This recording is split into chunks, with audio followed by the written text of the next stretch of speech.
The grand hall of the Lumerian citadel sparkled like 1,000 stars. Crystal walls rose high into the purple sky, their surfaces reflecting the light of 3 moons. But today, the beauty of the floating palace couldn't hide the ugliness of what was happening inside. Ada stood alone in the center of the circular chamber. Her silver skin shimmered with nervous energy as hundreds of noble Lumerians watched from their floating platforms. Their whispers echoed through the hall like angry insects. Silence. High Lord Ren's voice boomed across the chamber. He towered over everyone from his crystal throne, his skin dark silver with rage. The father Ada once knew was gone, replaced by this cold, angry ruler. "My daughter," he spat the word like poison, "you have brought shame to our noble house. Not once, but 3 times you have spoken against our ways. You dare suggest we talk peace with lesser beings." Ada lifted her chin. Her voice was steady, even though her heart beat fast. "The humans aren't lesser beings, Father. They build amazing things. They feel deeply. They—" "Enough." Ren slammed his fist on his throne. The crystal rang like a broken bell. "Your weakness sickens me. You speak of feelings, of emotions. We are Lumerians. We rule the stars because we are pure logic, untainted by such primitive things." The crowd murmured in agreement. Ada looked around at their faces, cold, beautiful, and empty. Was this what perfection looked like? A room full of beings who couldn't feel joy, or love, or hope. "Your last offense cannot be forgiven," Ren continued. "You gave medical supplies to human refugees. You helped our enemies. They were children." Ada's voice cracked. "They were sick and scared. Would you have let them die? They were human children. Their deaths would have been meaningless." Ren stood up. His ceremonial armor caught the light, sending rainbow patterns across the walls. "I name you cast off. You are no longer my daughter. You are no longer Lumerian." The words hit Ada like physical blows.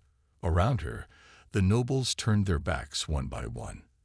The ultimate sign of disgrace. Her mother, standing beside the throne, didn't even look at her. Guards approached with null cuffs, devices that would block her natural abilities. Ada didn't fight as they bound her hands. What was the point? Everything she'd ever known, everyone she'd ever loved, was rejecting her. "Take her to Exile Pod 3, Ren commanded. "Let her live among the primitive beings she loves so much." The guards marched her through the citadel's gleaming halls. Servants who had known her since childhood turned away. Her old teacher walked past without a glance.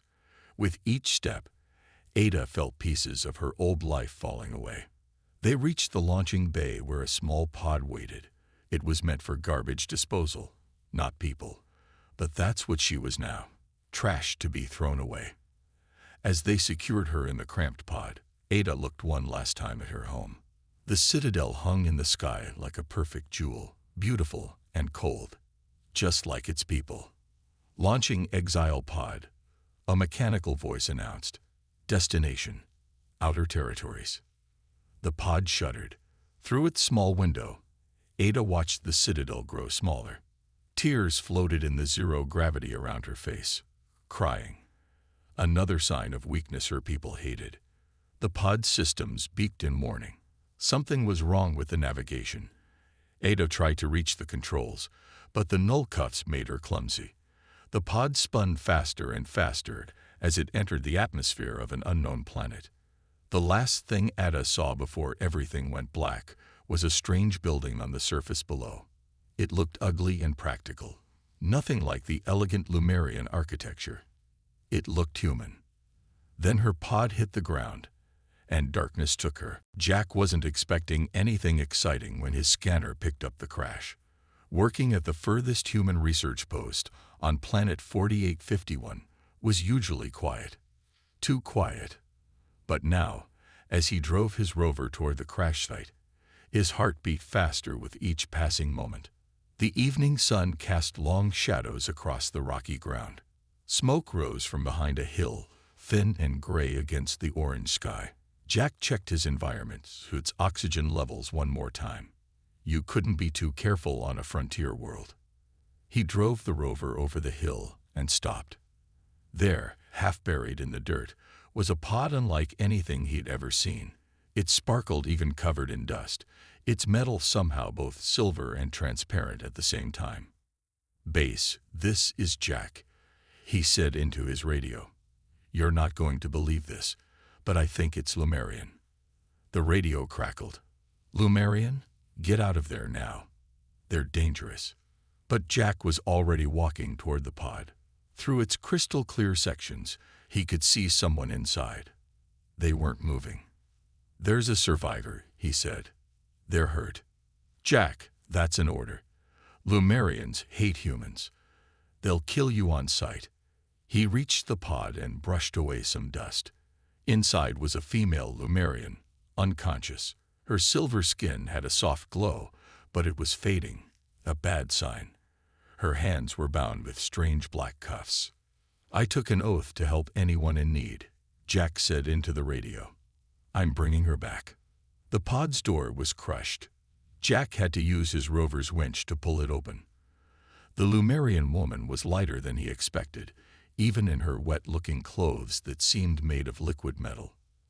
As he carried her to the rover, her eyes fluttered open. They were deep purple, like the sky at sunset. "Don't touch me, human," she whispered, trying to sound fierce despite her weakness. "I'm Jack," he said calmly, placing her in the rover's passenger seat. "You're hurt. I'm taking you to get help." "I don't need help from lesser beings." Her words were proud, but her voice shook with pain.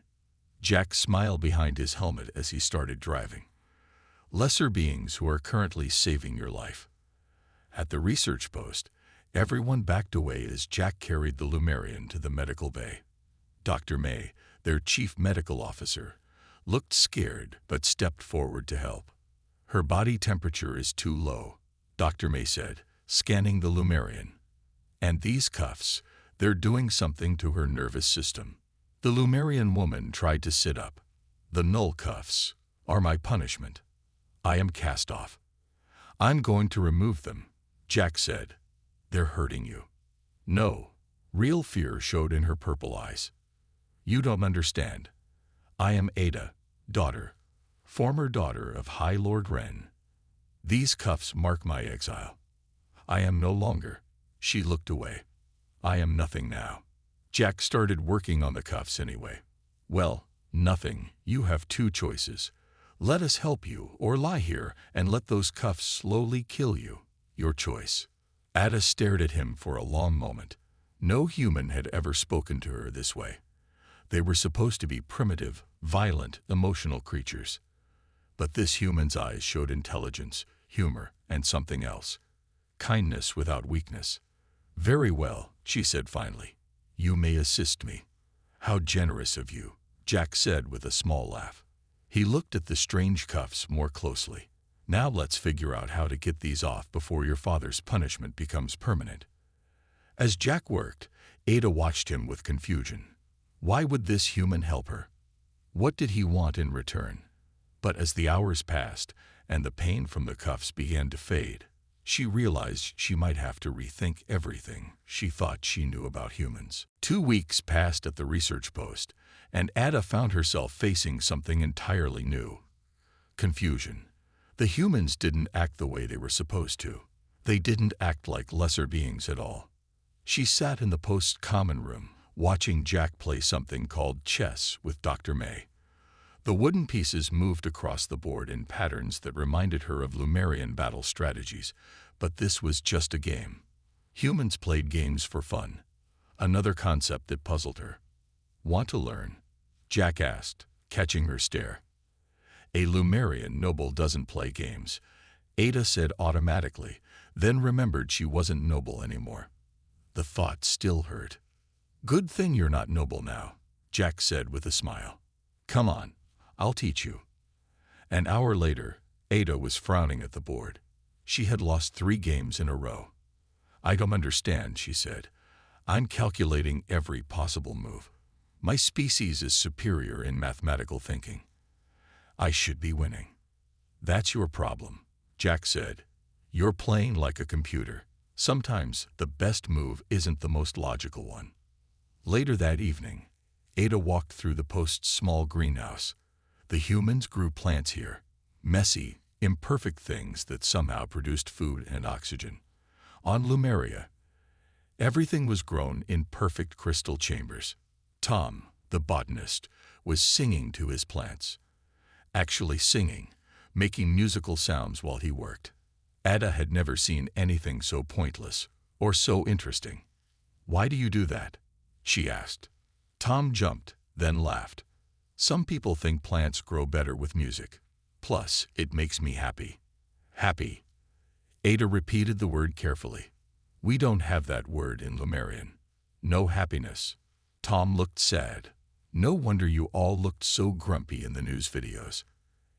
Ada wanted to be offended, but instead, she found herself laughing. The sound surprised her. She had never laughed before. That night, she couldn't sleep. The research post was full of noises. People talking, machines humming, the wind outside. On Lumeria, everything was silent after dark. Perfect. Empty. She walked to the observation deck. Earth's moon hung in the sky, bright and broken-looking, compared to Lumeria's perfect spheres. "Can't sleep." Jack joined her at the window. "How do you live like this?" Ada asked. "Everything here is chaos. Nothing is perfect. You waste time on games and music and telling jokes." "But," she hesitated, "you also do amazing things." "Like what?" "Today I saw a doctor make cry because her patient was in pain. On Lumeria, that would be shameful. But then she worked harder and found a way to help him. Her emotions made her stronger, not weaker." Jack nodded. "Emotions aren't a weakness, Ada. They drive us, make us want to be better." Suddenly, all the screens in the post lit up red. Emergency alerts flashed everywhere. Multiple ships detected entering the system, a computer voice announced, matching Lumerian signatures. Ada's heart beat faster. On the main screen, she saw the familiar shapes of her father's war fleet. "They're heading for the human colonies," she said, her voice shaking. "This is my fault. They must have tracked my pod." Jack grabbed her shoulder. "This isn't your fault, but you might be able to help us understand what they're planning." Ada looked at his hand on her shoulder. A week ago, she would have been disgusted by a human touching her. Now she was glad he was there. "I'll help," she said. "But Jack, I know these ships. I know how my father thinks. This isn't just an attack." She pointed to a larger ship at the center of the fleet. "That's a science vessel. My father never sends those unless he's testing something new. Something terrible." The emergency lights cast red shadows across their faces as they stared at the approaching fleet. In that moment, Ada realized she had chosen her side. She would protect these imperfect, emotional, wonderful humans, no matter what it cost her. The research post's computer room hummed with tension. Ada sat at the main console, her fingers moving quickly across the keys as she tried to decode the Lumerian transmissions. Jack stood behind her, watching strings of alien symbols flash across the screen. "There," Ada said, pointing to a pattern. "That's my father's personal code. I recognize it from before." Her voice caught slightly on the memory of her old life. "Can you break it?" Jack asked. "He taught me this code himself. He never thought I would use it against him." Ada's fingers flew faster. "The encryption is changing, but I can follow it." The symbols on the screen suddenly changed to readable text. Ada's face went pale, making her silver skin look almost white. "No," she whispered. "He wouldn't. Even he wouldn't go this far." Jack leaned closer. "What is it?" "It's called Project Empty." Ada's voice shook. "My father has created a weapon that attacks the emotional centers of the brain. It would leave humans alive, but empty. No feelings, no dreams, no love or hate or hope. Just cold logic, like Like Lumerians, Jack finished softly. Ada stood up so quickly her chair fell over. We weren't always like this. Our history speaks of a time when we felt things deeply. But the nobles, the ones like my father, they say emotions made us weak. Each generation, they found new ways to suppress feelings, to become perfect. She touched the screen. This weapon would do the same thing to humans. Turn them into empty shells. The room's emergency lights started flashing again. On another screen, they watched more Lumerian ships appear. The first wave is heading for the outer colonies, Dr. May reported from the doorway. We're evacuating as many people as we can, but there's not enough time. How does the weapon work? Jack asked Ada. Maybe if we understand it, we can find a way to stop it. Ada turned back to the computer, forcing herself to focus. More decoded messages appeared. It's based on neural interference. The weapon creates a field that disrupts emotional neural pathways. It would affect everyone within range of the field generators. She pointed to new images appearing on the screen. Look, these are the test results. They've already tried it on captured humans. The images showed brain scans. In each one, large areas of the brain went dark after exposure to the weapon. Ada felt sick looking at them. The weapon doesn't just suppress emotions, she realized. It destroys the brain's ability to feel them. Forever. Jack studied the scans, but it only targets emotional centers. Other brain functions stay normal. Yes, that's why my father thinks it's perfect. His victims would still be able to work, to follow orders. They just wouldn't care about anything anymore. How long until they reach the main colonies? Jack asked Dr. May. 3 days at their current speed. Ada looked at the fleet movements, then back at the weapon specs. Something wasn't right. Wait, she said. These energy readings. The weapon needs massive power to generate the neural field. That's why they're moving slowly. They're building up power as they travel. Is that important? Jack asked. Yes. Ada's eyes lit up with sudden hope. The weapon has a weakness. It needs time to charge. If we can force them to fire before they're ready, the weapon might not work, Jack finished, or might even backfire. Ada nodded. But we'd need a way to get close to their ships, and we'd need help. A lot of help. Jack smiled grimly. Then it's a good thing I know some people in the human military. People who've been watching the Lumerians for years, waiting for something like this. Ada looked at the fleet formations again. She knew those patterns, knew how her father thought. For the first time, she saw her Lumerian knowledge as a strength that could help humans, not a reminder of what she'd lost. I know how we can do this, she said, but you'll have to trust me completely. The next 2 days turned the quiet research post into a center of rebellion. Ships landed in secret, bringing soldiers and scientists from across human space. Ada watched them arrive from the observation deck, still amazed at how quickly humans could organize when they worked together. The general is ready to see us, Jack said, touching her shoulder gently. Ada no longer flinched at human contact. Instead, she found it comforting. In the post's largest room, General Reeves stood before a holographic map of the approaching Lumerian fleet. She was a short woman with gray hair, but her eyes were sharp as she studied Ada. So you're the Lumerian defector, the general said. Jack says you know how to stop your father's weapon. Not stop, Ada corrected. Redirect. And I'm not alone. She pressed a button on her communicator. The door opened, and 3 more Lumerians walked in. Their silver skin glowed softly in the room's light. Meet Del, Rin, and Toll, Ada said.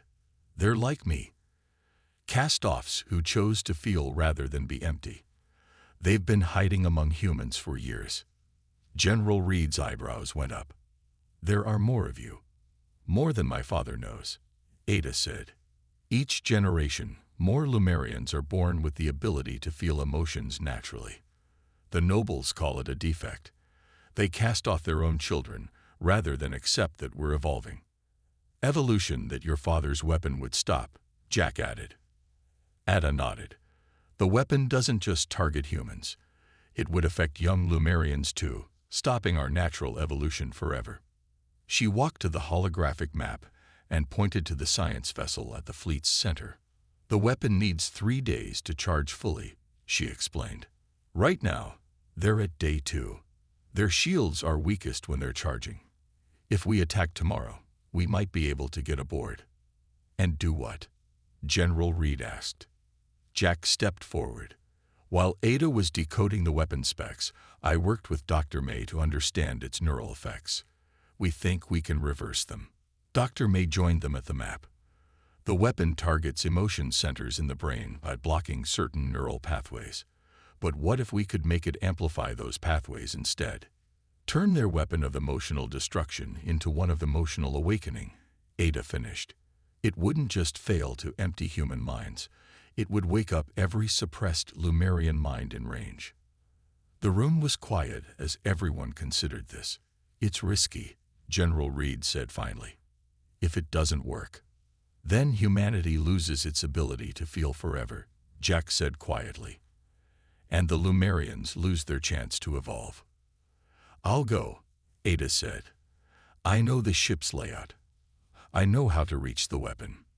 Not alone, Jack stepped beside her. I know how to modify the weapon's settings. We go together. One by one, the other cast-offs joined them. We'll create a distraction, Dal said. Many Lumerian ships still use our old command codes. We can confuse their systems. General Reed studied the map again. If we commit to this, we risk everything. The entire human fleet, all our remaining ships. If we don't, Ada said, you lose something worth more than ships. You lose what makes you human. The general looked at her for a long moment, then nodded. We attack at dawn, she said. May whatever god you believe in help us all. That night, Ada couldn't sleep again. She stood at her familiar spot on the observation deck, watching the stars. Jack found her there, as he always did. Scared? He asked. Terrified, she admitted. I never thought I'd fight my own father, my own people. You're fighting for your people, Jack corrected, for their right to feel, to evolve, to live fully. Ada looked at him, this human who had changed everything she believed. Dawn's coming soon, she said, ready to save 2 species at once. Jack smiled. With you? Always. Space lit up with explosions as the human fleet engaged the Lumerian ships. Ada and Jack watched from their small stealth craft, waiting for their moment. Around them, other ships carried the cast-off Lumerians, ready to create chaos in the enemy fleet. Shield frequencies are changing, Ada said, her hands moving across the controls. Dal's codes are working. They're confused. Through the viewport, they saw Lumerian ships firing at each other, their perfect formation broken by false commands. The massive science vessel in the center started to turn, its crystal surfaces reflecting the battle's light. That's our chance, Jack said. They're exposing their docking bay. Ada pushed their ship forward, her heart's beating fast. Getting closer, she could see the familiar patterns on the science vessel's hull. She had walked those halls as a child, watching her father's scientists work. Now she was returning as an enemy. Multiple ships approaching, their computer warned. 60 seconds to impact. We're not going to make it, Jack said, watching enemy fighters close in. Suddenly, 3 Lumerian ships appeared beside them. Ada recognized Dal's signal pattern. Go, Dal's voice came through the radio. We'll hold them off. Their small ship shot forward as Dal and the other cast-offs engaged the fighters. Ada saw one of the rebel ships explode and forced herself not to look back. The docking bay grew larger. Ada sent the emergency codes she'd memorized as a child, codes meant for noble family members only. The bay doors started to open. 30 seconds until they override the codes, she warned. Jack's hands were steady on the weapon's controls. That's all we need. Their ship crashed more than landed in the bay. Emergency doors slammed shut behind them as warning alarms filled the air. Ada and Jack pulled on their environment suits quickly. The weapon will be in the central chamber, Ada said. 4 levels up. We'll have to fight through security. Jack checked his stun weapon. Then let's not waste time. They ran through crystal corridors, their boots echoing on the perfect floors. Twice they had to hide from security patrols. Once they had to fight. Jack's stun weapon dropped 3 guards, while Ada used her knowledge of Lumerian pressure points to disable 2 more. You learned to fight like a human, Jack said as they ran. Messy and effective, Ada agreed. Much better than our perfect combat forms. They reached the central chamber's doors. Through the crystal walls, they could see the weapon, a massive device that pulsed with dark energy. Scientists worked at control panels around it. The weapon's at 90% charge, Ada said, checking a display. 10 minutes until it's ready to fire. Perfect timing. Jack pulled out the modified control chip they'd prepared. Ready? Ada took a deep breath. Ready. They burst into the chamber. Scientists scattered as Jack's stun weapon fired. Ada ran to the main control panel, her fingers flying over familiar controls. Stop. The voice froze her in place. Slowly, Ada turned. High Lord Ren stood on the upper level, looking down at them. He wore his full battle armor, making him seem even taller than Ada remembered. My disappointing daughter, he said coldly. I should have known you'd try something emotional and foolish. Father, Ada stood straight, forcing herself to be calm. Your weapon won't just empty human minds. It will stop our people from evolving, from feeling again. Feeling is weakness. Ren shouted. Look at you, helping these lesser beings, destroying your own people's perfect future. No, Ada said quietly. I'm saving our future. She slammed her hand down on the console. Emergency barriers dropped, separating Ren from the weapon controls. Jack rushed forward, installing the modified chip. Too late, Ren laughed. The weapon is firing. Energy began to pulse through the chamber. The weapon hummed louder and louder. Ada grabbed Jack's hand as light filled the room. Did it work? She whispered. Then the screaming began. The screaming wasn't from pain. All around the chamber, Lumerian scientists were falling to their knees, their faces showing something they had never felt before. Emotion. The modified weapon's energy field spread through the ship, breaking through generations of suppression. High Lord Ren staggered against the railing. What is happening to me? His perfect mask of control cracked as feelings flooded his mind. The weapon works exactly as designed, Father, Ada said softly. It's affecting neural pathways. But instead of destroying emotional centers, it's awakening them. Through the chamber's crystal walls, they could see the energy field spreading to other ships. The battle outside stopped as Lumerian crews experienced feelings for the first time. Make it stop, Ren begged, tears rolling down his silver face. These feelings, they hurt. They're supposed to sometimes, Jack said, standing beside Ada. That's part of being alive. Ada walked up to the platform where her father knelt.